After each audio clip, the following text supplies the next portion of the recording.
Bon, salut à tous, on se retrouve sur les berges de Istres une nouvelle fois pour la finale du challenge d'hiver.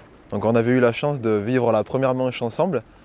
Ça sera l'occasion de voir un peu le résultat final, de voir comment la pêche a évolué en 3-4 mois et puis surtout de voir si les techniques qui ont fonctionné le premier jour fonctionnent encore.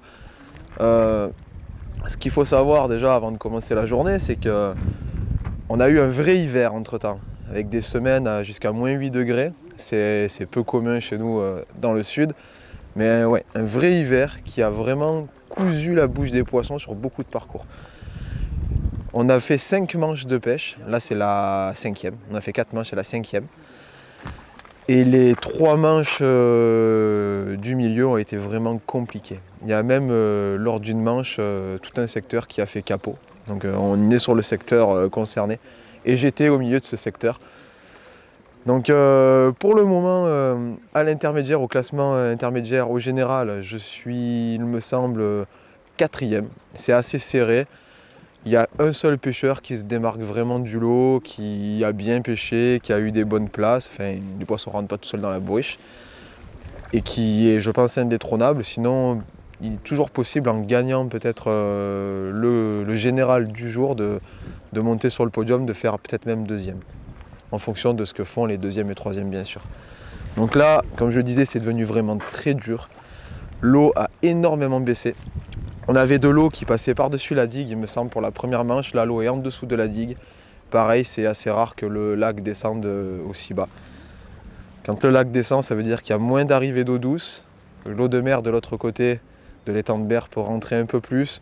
Il y a peut-être une influence. L'eau de mer est plus salée, elle vient se poser sur les secteurs où il y a un peu plus de fond. On verra, on va voir comment ça se passe. Toujours est-il, je suis chaud et motivé. Je ne laisserai pas ma part de gâteau aux autres. Ce que je vais faire tout de suite, parce que je suis arrivé pas tellement tôt ce matin, c'est d'aller vite ouvrir mon coffre et mouiller l'amorce. Donc on va voir ensemble ce que je fais. Je vais faire quelque chose de très simple, pas de mélange de savant aujourd'hui, ça sert à rien. L'objectif c'est de gagner au moins mon secteur avec déjà un poisson ou quelques poissons. J'espère en faire plus, mais bon, on est mal barré en tout cas. Allez, c'est parti. Bon, alors aujourd'hui, ça va être assez simple. Je vais mouiller de la Dutch Master Feeder Mix Yellow. Donc ça va être une amorce qui est idéale pour les plaquettes et les brèmes si elles veulent bien mordre. Il y a quelques carassins à prendre sur ce secteur, des gros carassins. Donc le secteur dit rassemblement ou buvette pour les intimes. Assez peu de brèmes en ce moment, mais des gros carassins, 2 kg et plus. S'ils sont sur place, je les aurai avec des terreaux dans l'amorce, mais le mélange ne sera pas bien important pour eux. Si c'est des gardons, par contre, ils se promèneront dans la couche d'eau, dans les particules, et j'arriverai à les attraper quand même avec des ailes. Donc c'est un mélange qui va me permettre de tout pêcher. Je vais mouiller les 2 kg. Il n'y a que 4 heures de pêche, mais selon où je tombe, je peux réaliser 2 coups. Si je tombe dans les secteurs où il y a un peu plus d'eau dès le bord, à voir comment ça se passe. S'il y a des poissons à prendre entre deux eaux, il faut faire éclater des feeders régulièrement. Et puis j'ai pris des anglaises, contrairement à la première manche où je vais regretter de ne pas en avoir pour ces poissons qui me faisaient des touches à la descente. J'ai pris des anglaises. Si le vent se calme un peu en cours de pêche et si je vois que j'ai des touches à la descente, j'utiliserai peut-être une anglaise pour essayer de décoller du fond ou pêcher entre deux eaux, on verra. L'objectif, comme je le dis, c'est de faire un ou quelques poissons. Donc voilà, j'ai pas plus à mouiller. Donc ce qu'il faut que j'aille chercher, c'est de l'eau. Allez, c'est parti. Déjà un bon point, l'eau a l'air mouillée. Et ça, dans la région, c'est rare. D'habitude, il fait chaud et sec.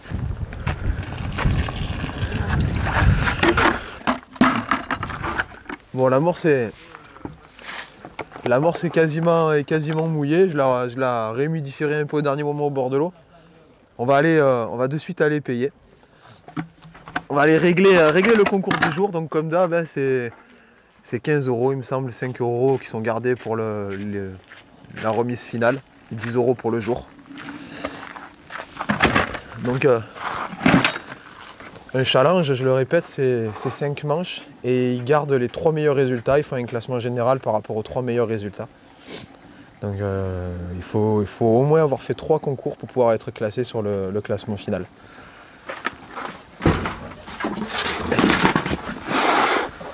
Voilà.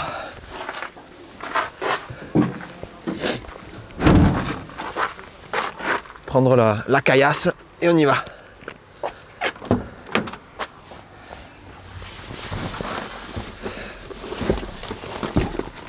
Best life.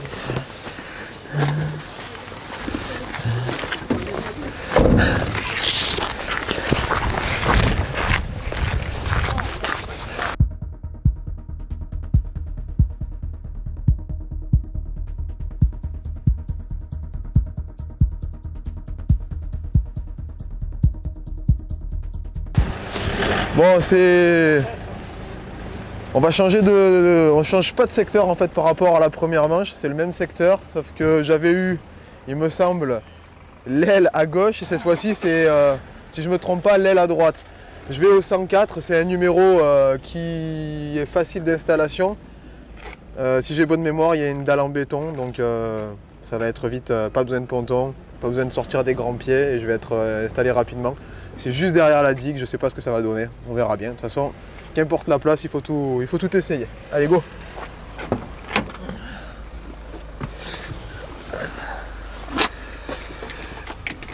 Bon voilà, on y est. Là c'est tapis rouge, c'est 5 petites marches, une petite plateforme. La Istres, c'est la seule place comme ça. Non mais c'est bien, sur 2 vidéos, ça aura fait 2 ailes dans le même secteur. Un peu chatard je pense, un petit peu chatard, mais bon. C'est pas la meilleure des places à cette saison je pense, parce qu'on est vraiment on est enfermé dans un coin contre la digue, il n'y a pas d'eau. Après c'est une place sur laquelle on peut se débrouiller à faire quelques petites plaquettes si vraiment il n'y a que ça à prendre. Donc je croise les doigts, je vais m'installer. Alors là l'objectif c'est de tout décharger rapidement comme l'autre fois et de sortir la voiture. Je vais me mettre un handicap, vu que j'ai une bonne place, je vais perdre du temps. Je vais monter les marches à pieds joints, à cloche-pied pardon. C'est vraiment, c'est ingrat. C'est ingrat, on devrait me bander les yeux là pour m'installer. J'ai pas besoin de tout ça, mais je vais le sortir parce que la voiture est garée loin, enfin loin dehors.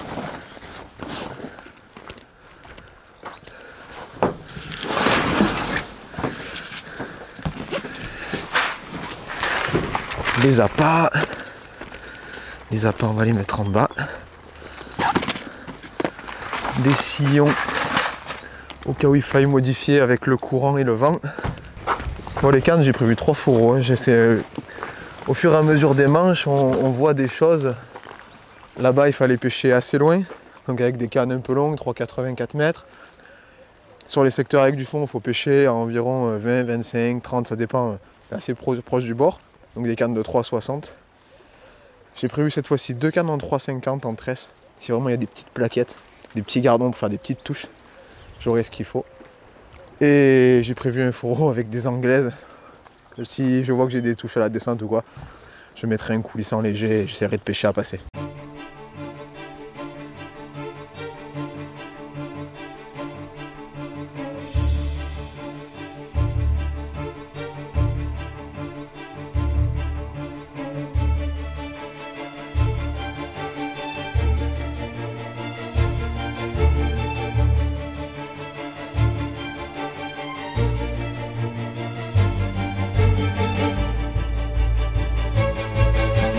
C'est bon, ils sont passés, on peut recommencer à parler. Donc qu'est-ce que je disais? Bah rien en fait. C'est un peu ça les concours, c'est quand tu passes derrière quelqu'un, il y a toujours un peu ce truc, je me mets sur mon seau, je veux pas qu'il voit ma couleur d'amorce. En fait, c'est pas important quoi. Chacun tient sa canne et c'est ses réglages, c'est les réglages propres à chacun qui font la différence je pense. C'est pas une histoire de couleur d'amorce ou savoir s'il a des pinkies rouges ou des pinkies rouges un peu plus rouges. Enfin c'est un avis personnel. Surtout sur des parcours comme ça, Istres quand ça veut bien mordre, on sait qu'avec juste des pinkies, un peu de ver de terre et une amorce, quel qu'il soit, sans le S, ça peut fonctionner. Donc là, au vu de ma place et de ce que je disais tout à l'heure avec tous mes fourreaux et de ce que j'avais préparé, en canne et en possibilité, je vais faire un coup à... Je pense que je vais sonder autour de 20-25 mètres. Je vais monter mes deux cannes en tresse en 3,50 et des Pro Slim qui sont un peu souples. J'espère que les sillons, ça le fera. Il me semble que j'ai mis du 1 Oz. Le courant pour le moment et le vent sont pas trop forts et ça risque de baisser. Contrairement à d'habitude où ça monte, là ils annoncent que le vent baisse. Le vent réduit, donc ça risque de le faire. Ça me permettra de...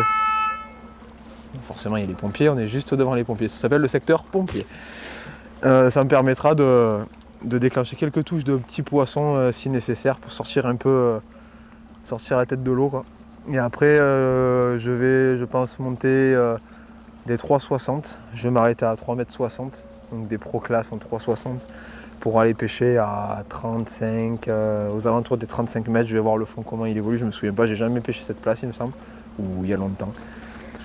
Pour essayer de distinguer deux coups et, comme je le répète à chaque fois, me donner 2 fois plus de chances d'attraper des poissons. Donc le coup du bord, ce que je ferai, c'est que je mettrai des cages d'amorçage un peu plus grosses au départ. J'irai pêcher un peu plus loin d'entrée de jeu et je viendrai de temps en temps faire un tour. Je donne pas de temps, parce qu'à chaque fois que je donne un temps, je pêche un quart d'heure là-bas, 10 minutes ici, une demi-heure là-bas, 5 minutes ici. Je ne tiens pas forcément, c'est en fonction de comment ça va se passer, comment ça va évoluer sur mon coup. Ça peut, voilà, au bout de 5 minutes, si je vois de l'activité, des poissons qui sautent partout au bord, je peux venir en 5 minutes, mais si j'ai de l'activité au large, autant ça prendra 10 minutes, une demi-heure, 3 quarts d'heure pour venir essayer un peu plus près. Bon, j'ai commencé à monter mes cannes. Donc là j'en suis à 2,3,50 m et une 3,60. Avant de finir de les monter, je vais commencer à sonder le bord. Là j'observe une espèce de traînée, là ça doit être un courant, une bande de courant qui est créée par le vent. Une traînée d'écume de vent qui est à même pas 10 mètres. Je vais essayer de sonder autour de ça. Ça me semble intéressant de voir un peu ce qui se passe dedans ou juste derrière. Là ça passe, je pense que le courant vient taper la digue et c'est l'influence du courant, du vent et de la digue là sur l'eau qui font cette traînée qui vient mourir dans la berge à droite. Donc je pense que pêcher plus court ça va me servir à rien. Donc je vais essayer de sonder dedans et juste derrière en pensant que avec 4, 5, 6 mètres de fond en pêchant si court, je vais quand même avoir un peu de retour de feeder entre l'impact à la surface et le moment où il touche le fond. Donc là je vais sonder avec ma cage, c'est une cage plombée latérale métallique de contenance médium.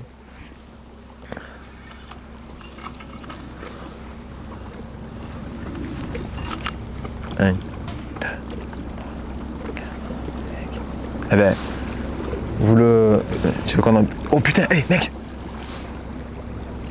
Je me suis fait attaquer la cage. Attaqué. Regarde, attends. C'est bizarre ce qui vient de se passer. J'ai lancé au hasard derrière. J'ai eu un moment, mon feeder a touché l'eau. 2 secondes après, j'ai eu une tapée. Et quand ça a touché le fond, j'ai la canne qui s'est arrachée. Je me suis fait attaquer la cage. 6, encore. 8, 9. J'ai des poissons. J'ai des poissons qui sont là. C'est vraiment bizarre ce qui se passe. Je vais rajouter une canne dans ma préparation. Alors je sais pas ce que c'est peut-être une coïncidence, il y a peut-être 2-3 mulets qui sont en activité. Ou... Je vais mettre une canne en nylon. On est au mois d'avril, les poissons peut-être se rapprochent du bord pour commencer à frayer. L'eau est froide, ça m'étonnerait un peu, mais on est quand même dans la bonne saison. Je vais mettre une canne en nylon s'il faut arracher les poissons un peu plus rapidement. C'est vraiment bizarre. J'espère que ça ne sera pas le cas parce que j'ai prévu qu'une bourriche.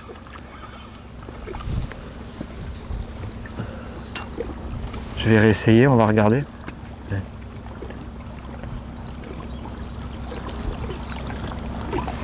Non. Je vais essayer un peu plus à gauche. Là, ça l'a pas fait.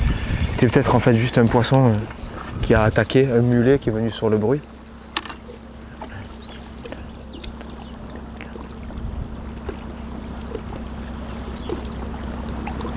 Non, ça le fait plus.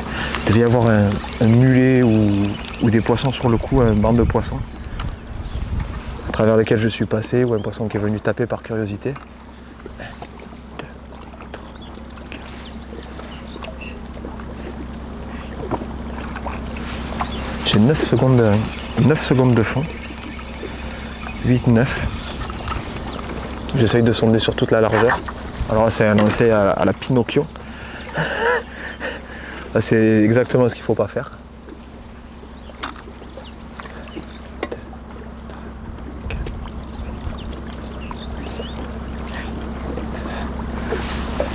Bon.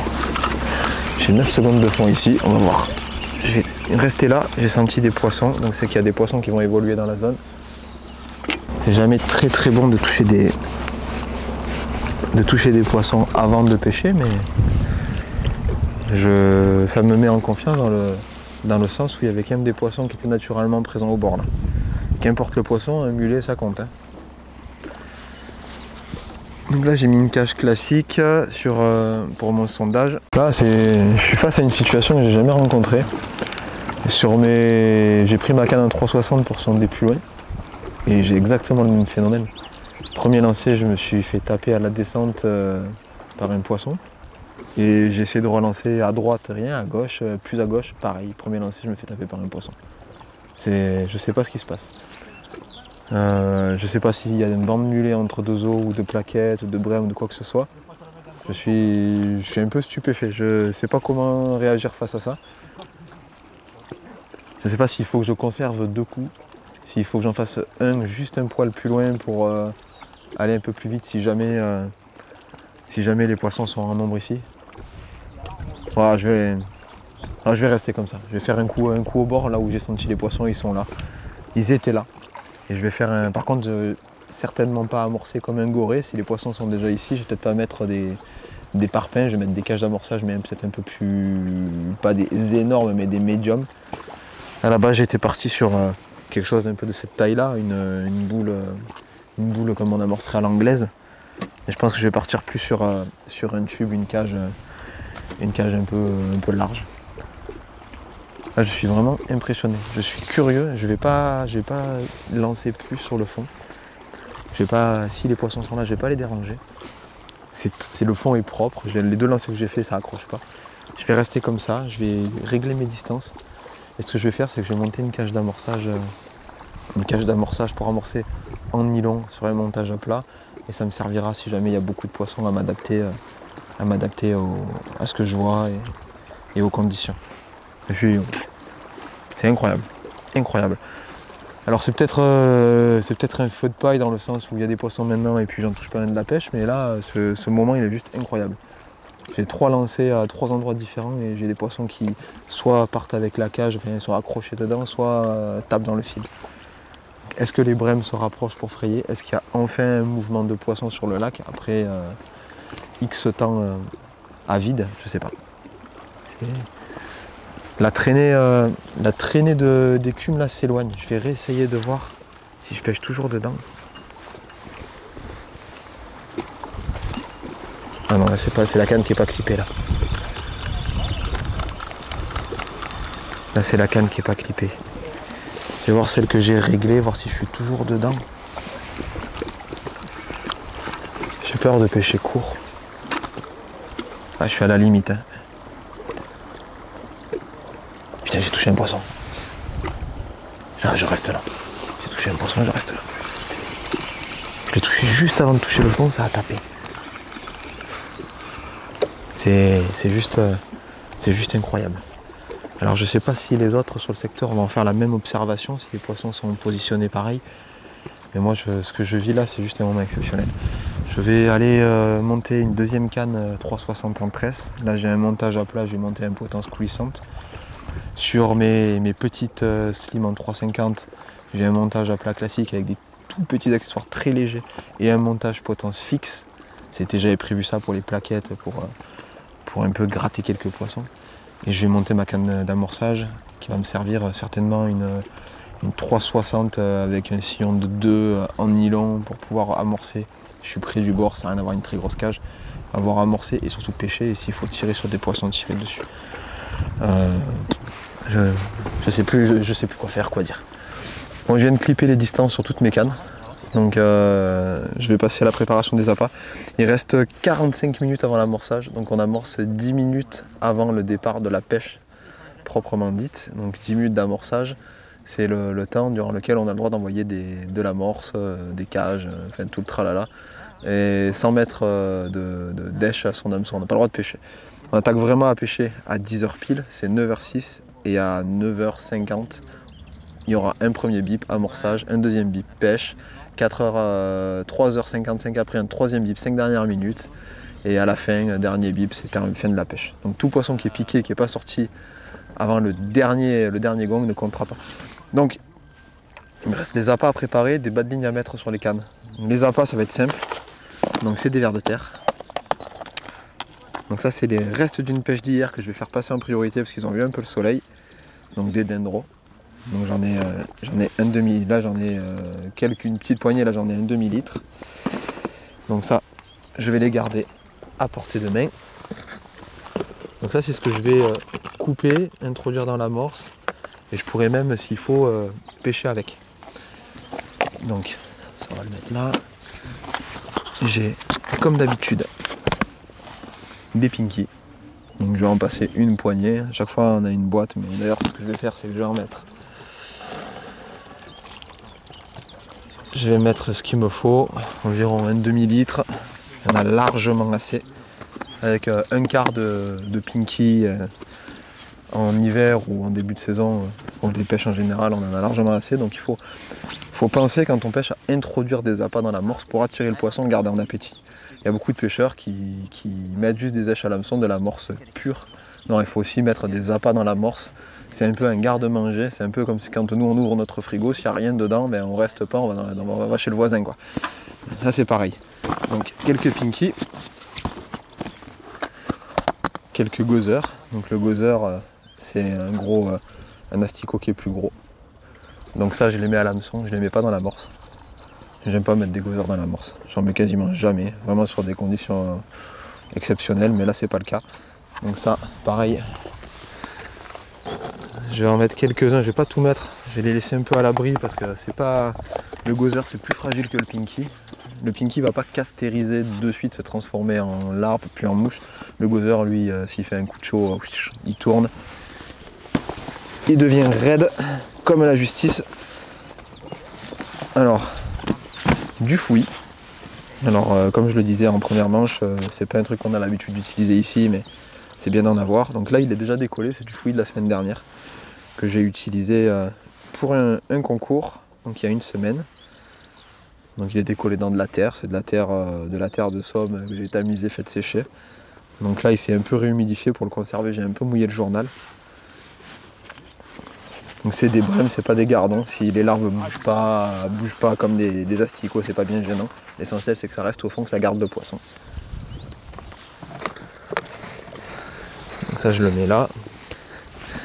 Et pour finir, moi j'ai une boîte avec quelques asticots blancs, quelques asticots jaunes. D'ailleurs je peux me la mettre à portée de main si nécessaire.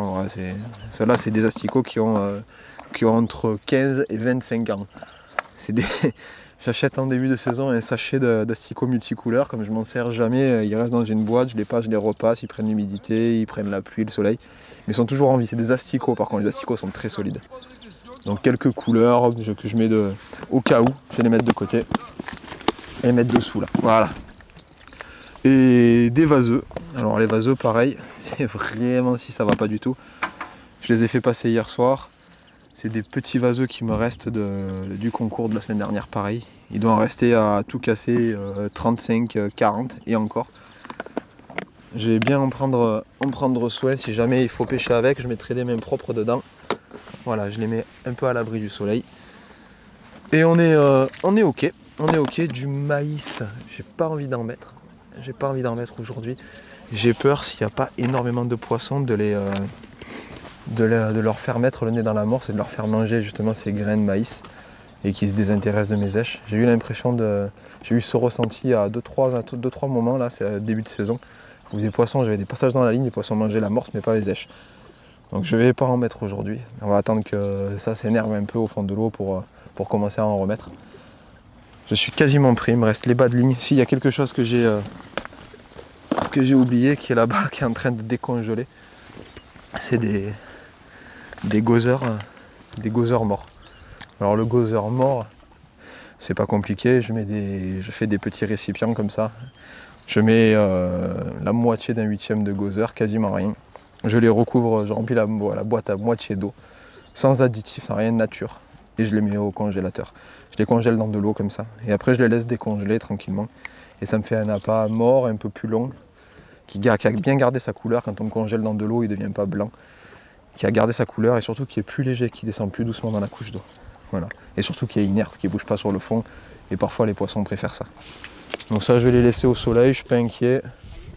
Je vais les mettre là. Ils vont continuer à fondre tranquillement. Je vais mettre mes bas de ligne. Je vais commencer avec du 10 centièmes je pense en bas de ligne. Sur mes cannes en tresse. Parce que l'intérêt de la tresse c'est quand même d'avoir un peu plus de technicité. De voir un peu mieux les touches de ferré un peu plus rapidement. Et sur ma canne en nylon, je vais mettre un bas de ligne en 14 centièmes. Quand j'aurai amorcé après, une fois que j'aurai amorcé. Donc 14 centièmes, pourquoi? Si je me sers du nylon aujourd'hui, ça sera pour tirer sur des poissons. Dans ces distances-là, on pourrait pêcher uniquement en nylon, parce que les touches, on les voit quand même. Mais j'ai l'expérience de tout le critérium, enfin de tout le challenge, où c'était vraiment des petites touches, des petits poissons, me fait dire qu'il faut que je pêche en tresse aujourd'hui. Je vais rester comme ça, je vais rester sur ce que je m'étais mis dans la tête. Et je pense que les choses qui fonctionnent le mieux, c'est les choses auxquelles on a confiance et auxquelles on croit. Donc c'est parti, je vais monter mes bas de ligne. Il reste moins de 3 minutes si ma montre est à l'heure avant d'amorcer. Je viens de couper quelques vers de terre, je les ai mis de côté. J'ai mis une pincée de fouillis dans mon bac pour appeler quelques poissons. Donc sur les premières cages, je mettrai un peu de fouillis, des pinkies. Et je vais intégrer forcément quelques tronçons de verre, mais pas énormes pour le moment. Je vais rester sur quelque chose de très light. Et on verra quand même comment ça se passe, malgré que j'ai touché des poissons un peu partout. J'ai pas envie de m'emballer. Alors ce que je vais faire un peu l'inverse de ce que j'ai dit. Je vais pas amorcer le bord, pêcher au large. Je vais mettre quelques cages au large, mais vraiment quelques. 4, 5, 6. Et je vais essayer d'alterner peut-être un peu plus. Et commencer à pêcher, donc en première minute de pêche, pêcher le bord, là où j'ai senti des poissons le premier coup, voir si j'arrive de suite à toucher quelques poissons sans les avoir embêtés. Donc c'est un peu ma stratégie. Le vent est en train de se calmer, mais vraiment comme il faut. Il y a moins cette bande d'écume, moins ce courant, et c'est peut-être pas bon signe ou pas de bon augure pour moi, parce que les poissons qui se trouvaient justement dans cette bande vont peut-être commencer à bouger, s'étaler. Je croise les doigts, dans tous les cas il va falloir se battre. S'il faut déclencher quelques touches, quelques petits poissons, on verra, je pourrais mettre une terre traçante, style tout jaune, pour faire un nuage, faire venir quelques poissons dedans. Je vais démarrer la pêche et on verra au fur et à mesure ce que je fais. Bon là on va bientôt démarrer. Alors, clac, clac, clac.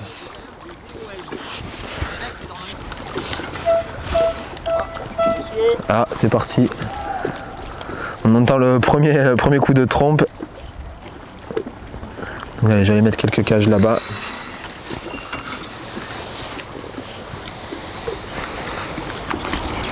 Je prends mon temps pour amorcer. J'ai dit que j'en mettais pas énorme. Je vais mettre 5-6 cages. Je fais déjà bien 4. J'attends surtout que l'amorce sorte bien du feeder pour pas la ramener. Il me semble avoir senti un poisson tout à l'heure en ramenant de nouveau sur ce coup-là. Mais bon. Le bruit ça attire les mulets, j'espère que c'est pas ces poissons-là, enfin j'espère. Je les attrape si nécessaire, mais c'est pas les plus faciles à prendre.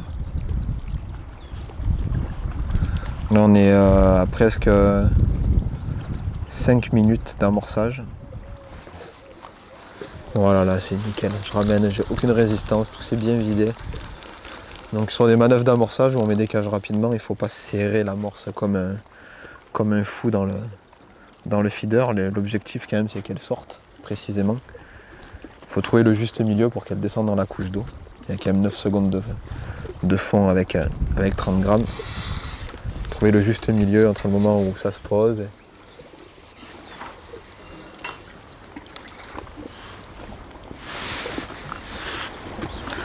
le moment où on ramène. Donc là c'est bon. Là on voit que je suis juste derrière la bande de calme maintenant. La bande de calme est est un peu plus loin que tout à l'heure. Et le coup, j'ai senti les poissons le premier à 16 mètres et un peu plus près. Je vais voir, je vais quand même commencer à pêcher au bord. Il y a quand même un petit vent latéral, il faut forcer un peu pour que ça clippe bien droit. Si on lance trop en l'air, qu'on clippe en l'air, le feeder va avoir tendance à décaler dans le vent avant de toucher l'eau.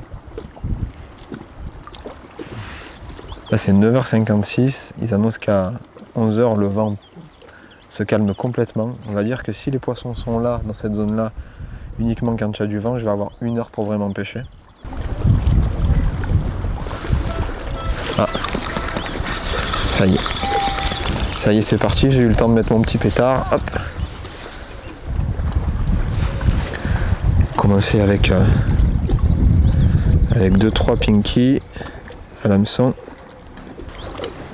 Là pour le moment je vais amorcer avec cette cage là, avec la plombée latérale. Ça fait pas mal de bruit quand ça touche l'eau. Et si j'ai pas de touche et j'ai rien du tout, j'essaierai quand même de mettre une petite cage, une horizon en pointe qui va faire moins de bruit en touchant l'eau. Les cages à plombée latérale ou les cages en forme de pole feeder avec les weighting et les ended weighting bottom feeder, là, les plombées terminales font plus de bruit quand elles touchent l'eau, ça fait vraiment un clonk. Ça peut être vraiment intéressant, mais si vraiment les poissons sont vraiment méfiants, on peut réussir à déjouer un peu leur méfiance en amorçant avec des cages moins bruyantes.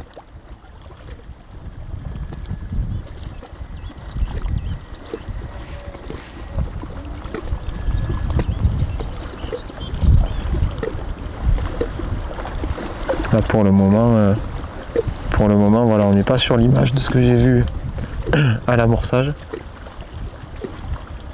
Après il y a eu pas mal de bruit sur mon coup et du monde qui est venu discuter. On a lancé 2-3 cages. Si les poissons étaient là, c'est jamais vraiment très bon, mais bon. On n'est pas là non plus pour s'isoler dans son coin. Moi, ça me dérange absolument pas. On essaye de comprendre pourquoi j'ai eu des poissons tout à l'heure et plus maintenant. Donc là c'est intéressant, j'entends un voisin qui dit qu'il a eu des passages dans le fil dès son premier lancer. Donc c'est des poissons peut-être qui justement sont là, qui ont bougé.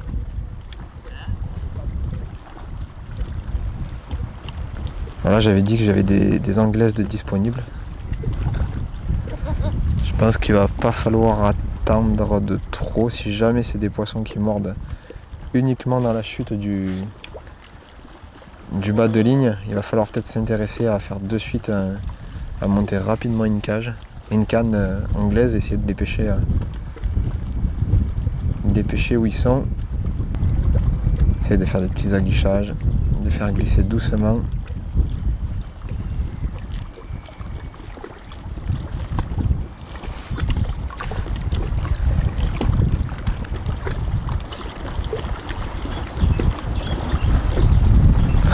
Donc là je suis en potence fixe, s'il y a beaucoup de courant c'est peut-être pas l'idéal. Par contre j'ai une canne avec un baling un peu plus long, un montage coulissant à plat. Un montage à plat. Et là on va peut-être pouvoir déclencher des touches un peu plus hautes dans la couche d'eau, je vais essayer. Donc je vais mettre des asticots, comme je le disais, morts, qui sont plus légers, qui vont pêcher un peu plus la descente. Mettre un poil de fouillis, juste 2-3 pinky histoire de. Et là il est hors de question de charger. Il y a trop de risques de gaver les peu de poissons qu'il y a. Donc là je mets de suite sur le support parce que si c'est des poissons qui mordent à la descente, il faut le voir. Donc là quand j'ai mon feeder qui touche le fond, j'ai 80-90 cm de bas de ligne qui descendent derrière et qui mettent plus de temps. Donc l'hameçon va mettre plus de temps que le feeder à toucher le fond. Compter 2, 3, 4, 5 secondes, ça dépend du courant, ça dépend du poids de l'hameçon et des èches. Donc là j'ai pas eu de touche je pense à la descente. Si j'ai une touche maintenant, le poisson c'est un poisson qui va me manger sur le fond.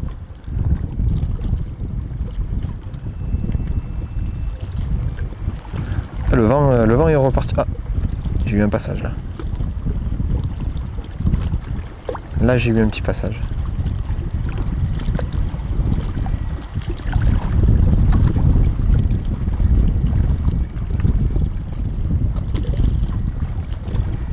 Pas un gros poisson.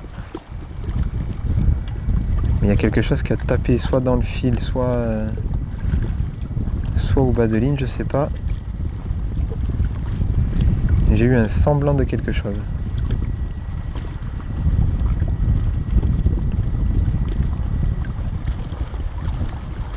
J'ai même senti dans la canne, des cannes qui sont assez fines, le carbone au module et elles sont résonnantes. On ressent bien tout ce qui se passe au bout de la ligne avec la tresse, grâce à la tresse d'ailleurs. Donc le moindre impact, le moindre choc, je le sens même dans le poignet là. J'ai envie d'essayer avec un feeder plus léger qui tape moins le fond. Là je le sens cogner sur le fond, là. Je le sens bien cogner quand il tombe. Avec le poids de l'amorce, c'est un peu plus fort que quand je lançais tout à l'heure à vide. Le fond a l'air bien dur.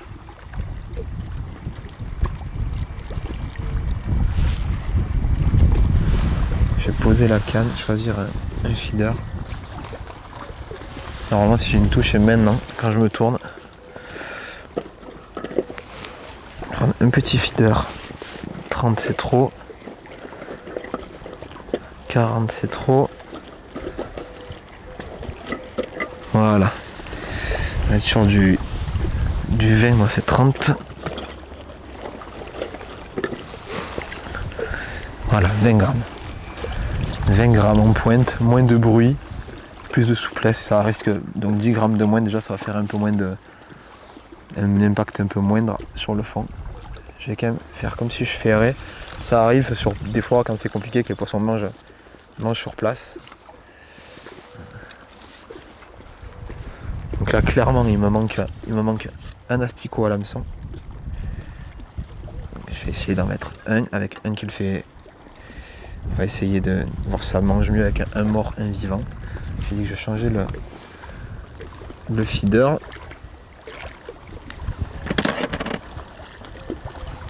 Donc là j'ai pas l'impression sur les deux voisins de gauche de voir des poissons encore. Je pense qu'ils ont rien attrapé. Ou alors c'est que j'avais la tête ailleurs à ce moment-là. Donc là j'ai une plus petite contenance, plus petit poids, plus petit feeder, en fait tout de plus petit. Hop. Et un peu moins de bruit. C'est surtout ça va toucher le fond un peu moins fort. Ça va descendre un peu plus lentement.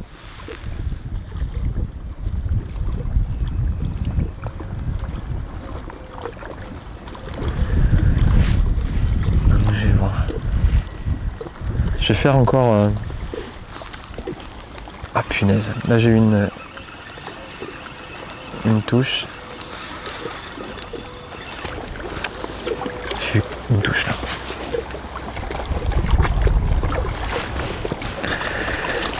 Je sais pas si c'était une touche à proprement dit ou un passage. En tout cas, il y a eu quelque chose là. Ça fait beaucoup moins de bruit. J'avais encore l'amorce dedans, là je l'ai renvoyé, j'en ai pas remis. Ok, allez. Ça marche pas mieux. Je vais faire un coup là-bas. Essayer un coup au large avec pareil. Un gozer et deux pinky. Voir s'il y a de l'activité.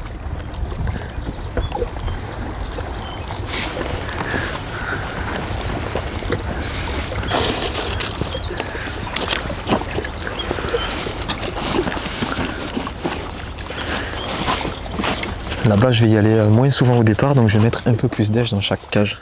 Moins de cage, plus d'èche. Ça me permettra quand même de garder un petit garde-à-manger sur le fond. Voilà, je clip juste avant de toucher l'eau.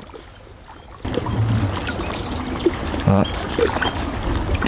Qu'est-ce que c'est ça? Petite touche.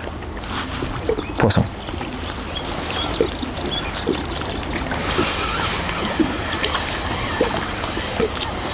Alors là, l'objectif c'est de tout assurer. Vu comment ça combat, ça sent le gros yeux ou le gardon, mais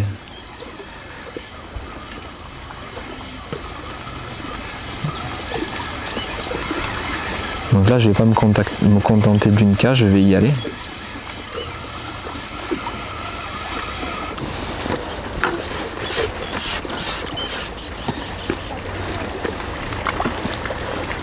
Ouais, c'est un gardon. Allez hop. Ça c'est bien ça. C'est super pour démarrer. C'est super. Je suis content. Un beau... c'est vraiment un beau poisson. Allez. On va s'endormir.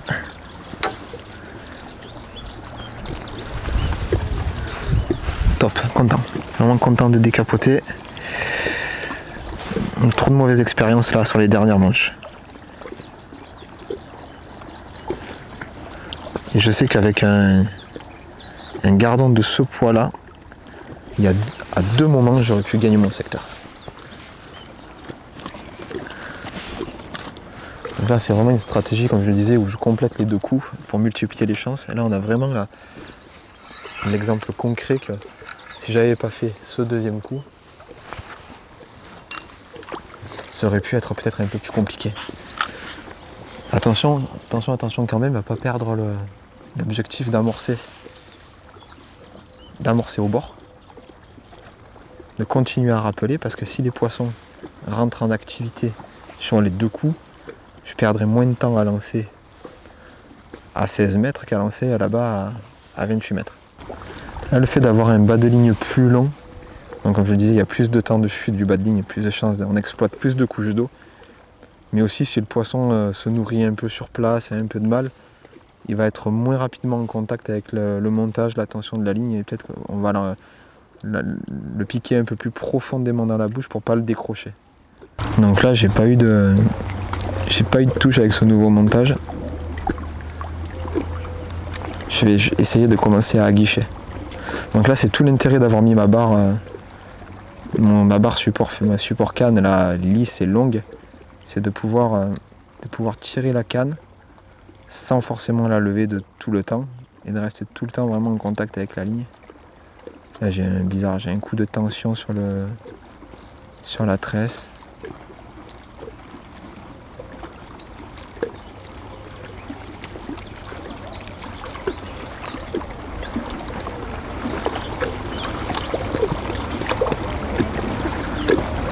Là, j'ai tiré un peu sur le montage.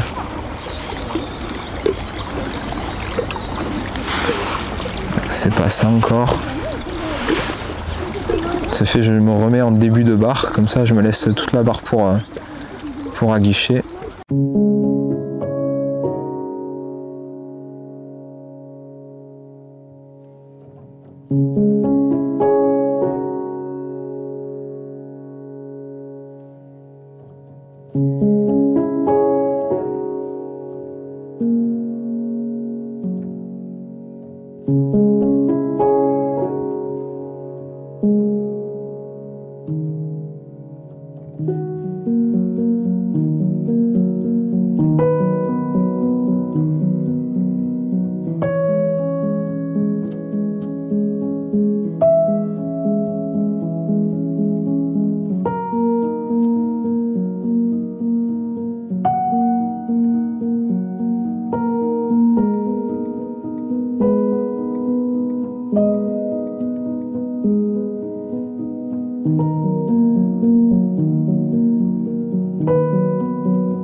Bon ben voilà, le clap de fin vient de tomber.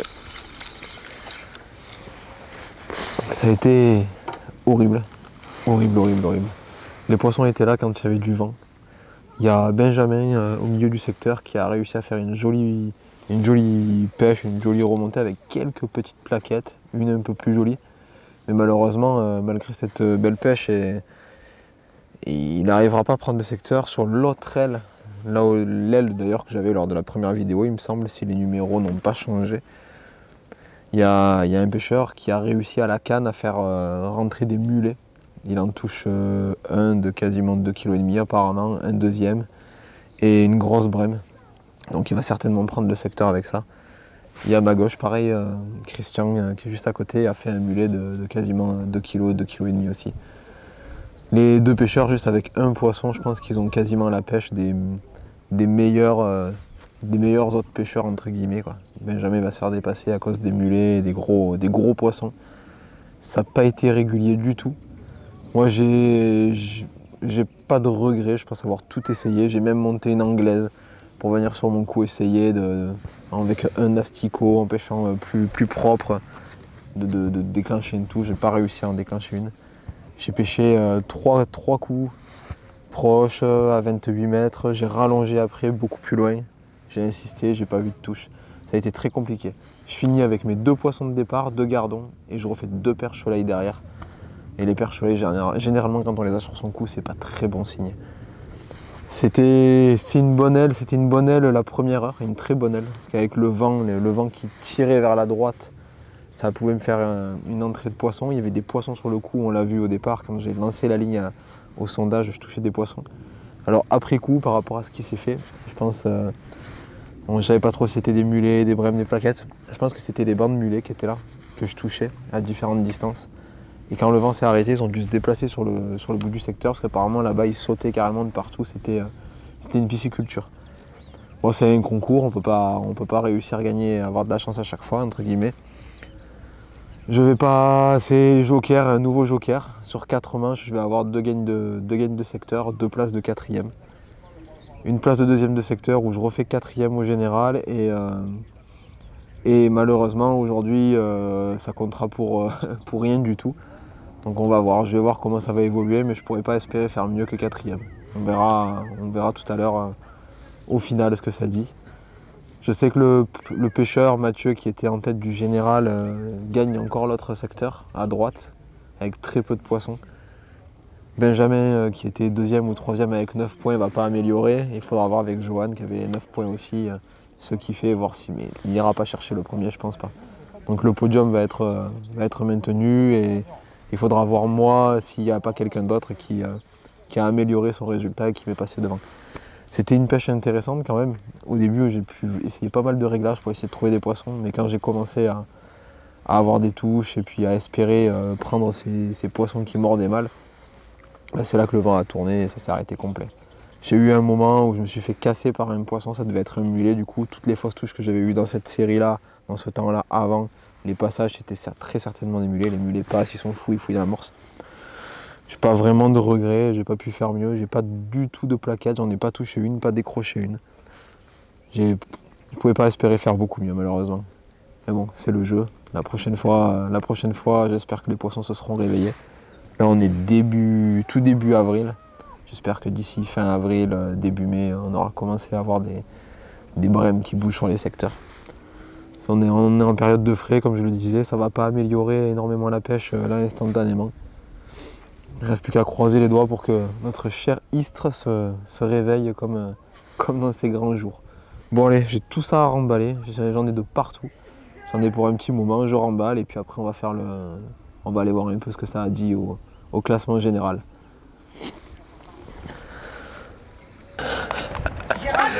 Bon c'est bon, le classement vient d'être fait, on attend les résultats.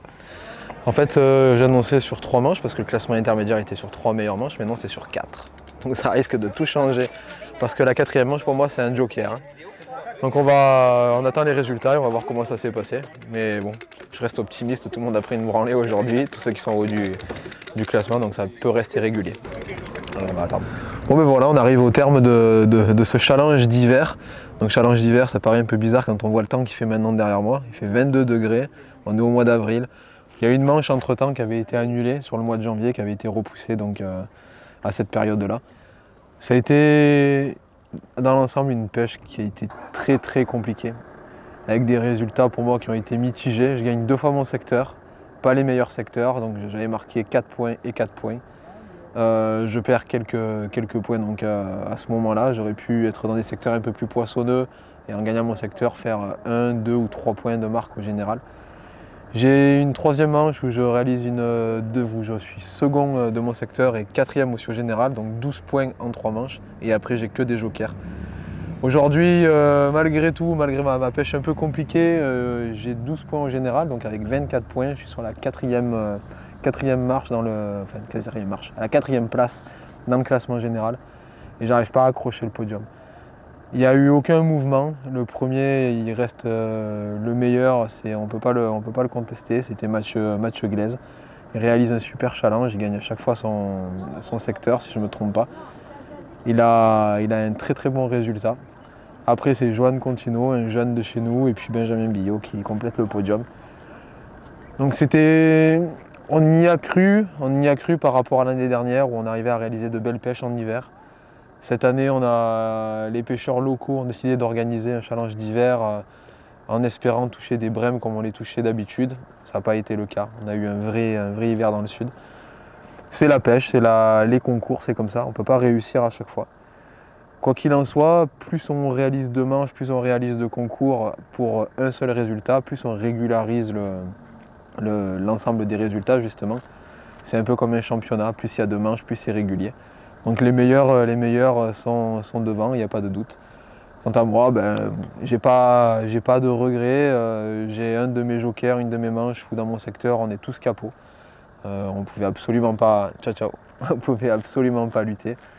Et aujourd'hui, où j'aurais pu réaliser un bon résultat si le vent n'avait vraiment pas calé puis tourné, où j'ai eu des touches vraiment à chaque coulée pendant 3/4 d'heure, 1 heure, comme on a pu le voir dans la vidéo, où j'ai pas réussi à prendre les poissons, où j'ai des doutes sur la présence de mulets, c'est certainement ce que j'avais au départ.